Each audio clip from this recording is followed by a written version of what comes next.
and welcome to the work zone with your host, Bobby the Builder. Today I'm going to discuss an 8th grade topic on constructing a graph or working with graphs. So I've got my tools. They don't take up much space.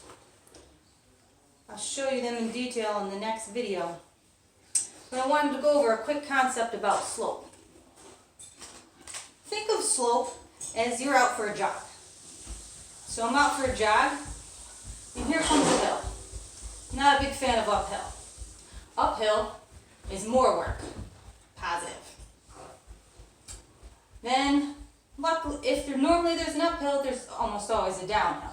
So when it's downhill, it's less work, negative. My favorite is zero slope, because it's nice and flat. It's my favorite one to run on. And the last one that you can't run on is something that's straight up.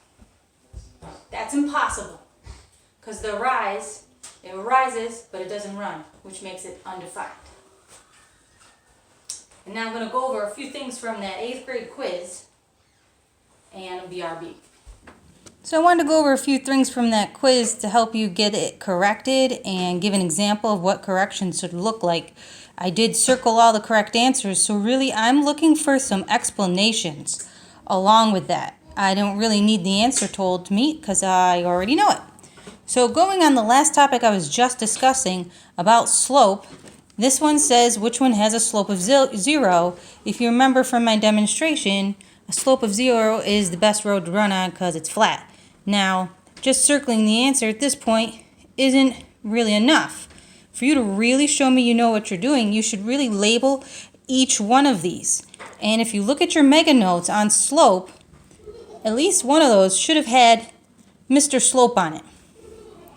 Mr. Slope shows you that a positive slope is uphill, a negative slope is downhill.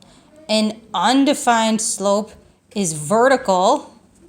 That's when x equals a number. The equation looks like that. And a 0 slope is horizontal. That's when y equals a number. So what you would do is go through and label all these. So the vertical one would be which kind of slope?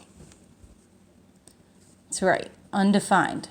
So you should label it so you really show me what's up. Maybe even draw Mr. Slope's face on the side to give where you got this information from. And this one is going uphill, so that's positive slope. This is downhill, so it's much easier to run. It's negative. Of course, you never want to go too fast and fall on your face. And so there's an example with question 1. Sticking with slope, here's number 7. This one has a graph. And, it says fill in the missing values for the equation. So I'm going to pull out my tools. Got this one about equations. The equations of a line always look like y equals mx plus b, where m, the number in front of x, is slope, and b, the number at the end, which can be positive or negative, is the y-intercept. If you know the definitions, then you can easily do them. So, for example, let's start with y-intercept, because when I graph, that's where I normally like to start. The y-intercept is where something crosses the y-axis. So in this orange example here, this is where it crossed the y-axis. At this, the coordinate is always going to be a 0 for x, and then whatever number I have for y, and that number is the y-intercept. So if you look at this graph, it crosses right here at the origin. Now, it doesn't cross there every time. I know this is a lot of people's favorite point. We don't use the origin for everything. So that one is 0. And now just label this point here. And they labeled another point for you over here, which is really helpful since they don't have these grid lines. Now I need the m. If you're using my tools, m is slope. Now grab out my slope tool. Slope is rise over run. And you can use the formula. It doesn't matter which way you do it, but you gotta show me the work. So from this point to the next point, I'm going to draw humps for how much I'm rising. 1, 2, 3, 4. I went up.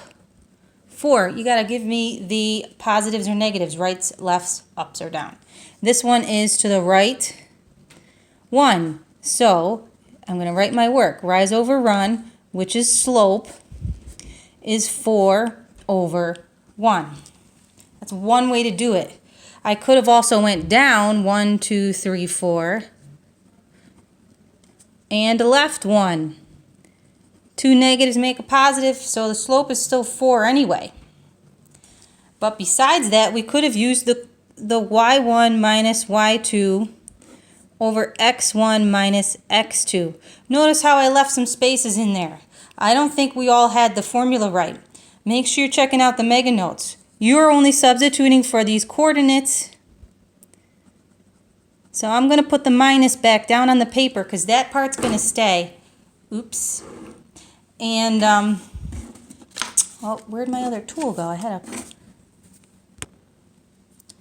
another tool that we often forget about is coordinates go x first, y second. And this is where you get x's from for a formula. This is where you get the y's from for a formula. And I substitute them in. Whatever order you do these in, y1 to y2, then you do the same order here, x1 to x2. If I do y2 first, then I do x2 first also. So it doesn't matter where I start, I just have to stick with the same order. So I'm going to start here. And we should label this so you don't make mistakes. This one's x, this one's y. So this y, I'm going to do this y first. So -4 goes here. I like to use parentheses when I substitute. And then subtract the other y value here, which is 0.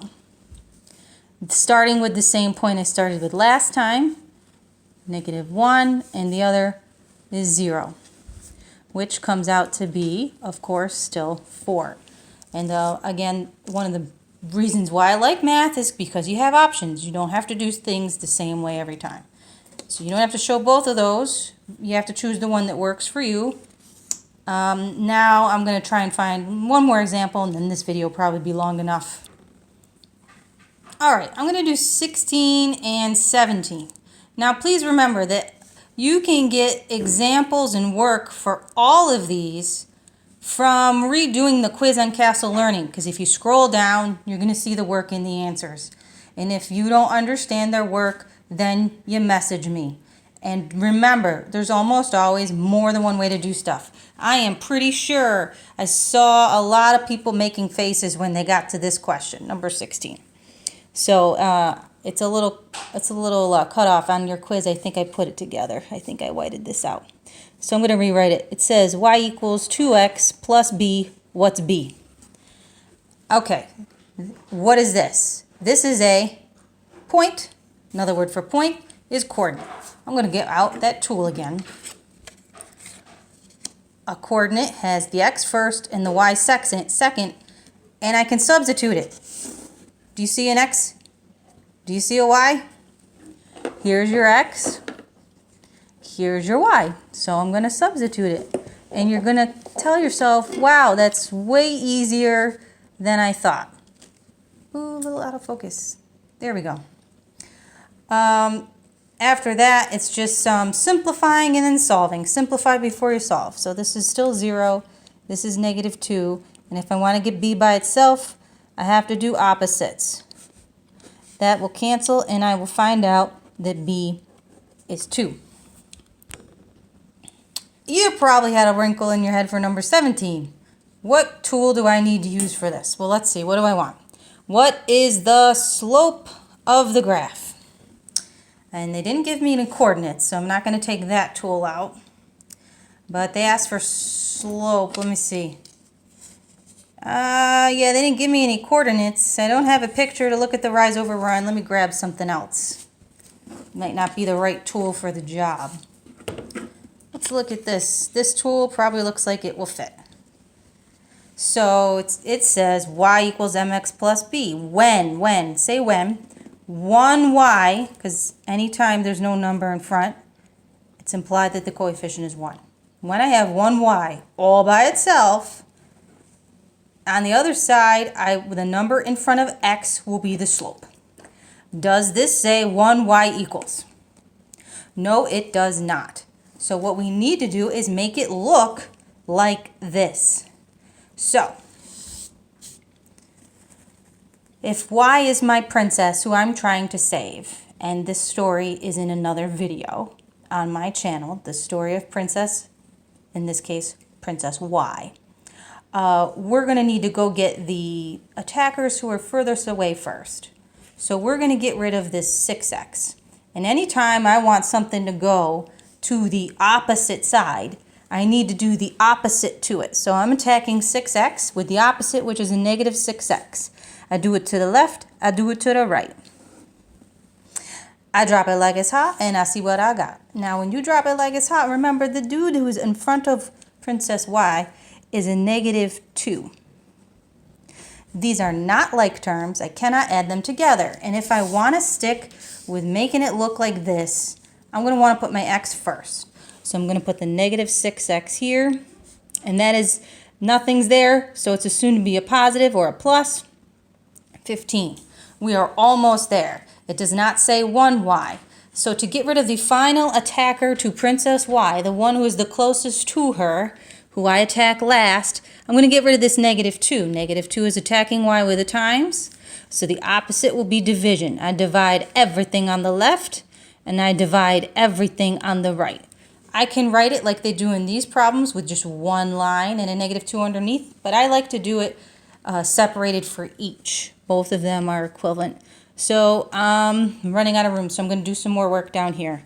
These divide off, so I have 1y by itself. This can be simplified. Negative 6 divided by negative 2 is a positive 3x. And 15 divided by negative 2 is what? Negative 7.5. Negative 7.5 is a choice. Don't go too fast. That's in the... Well, let's move it down. I got 1y. The number in front of x is 3, so the slope is 3. The negative 7.5 is the y-intercept. Slope is 3. Now, I said I was going to stop my video, but I'm actually not, because I thought about one more thing I wanted to go over. I'm looking at number 22, but it really doesn't matter which one I'm on. If I want to fill out a table, all you do is substitute. Substitution is the key. If I plug in 1 for y, I can solve for x. If I plug in 2 for x, I can evaluate and get y. And when they give me the equation, an even better shortcut would be to use the calculator. So I want to make a table, so I press the table button right after I turn the calculator on. So if I press the table button, it says whatever was in there last time. So I'm going to delete it. Sorry about the glare. Let me move over here. So, that's not going to work. We're just going to have to deal with the glare. So delete, delete, delete. So this equation was y equals 0.5x 0.5, the x is right here. Focus, camera, focus. 0.5x plus 1. So I got it in there. Sorry it's blurry, but hopefully you get the idea. I'll back my camera up. 0.5x plus 1. And if I press enter,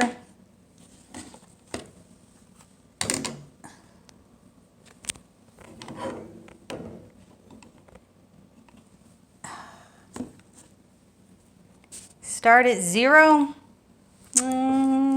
Let's start at negative 5. And that's arbitrary. I just felt like picking some negatives. I don't want to lose out on some of my information. Step it. Count it by ones? Sure. Do it automatically? Yeah, I would like to do it automatically. So I'm going to press enter on that. I'm going to go down to OK and press enter. And if it's negative 5, it's negative 1.5. Does this say negative 1.5? No, it says 1. So I'm going to scroll down until I see 1 for y. 1 for y. Still in the negatives. There's 0. 1 for y. 0. That makes sense. A half of 0 plus 1 will come out 1. 2. 2 is 2. That makes sense. Half of 2 is 1, and 1 plus 1 is 2, and it goes on like that. Okay, I know it was a little longer, but you do have the option of speeding up the video, I think, on YouTube. Okay, I hope that was helpful, and I will talk to you later.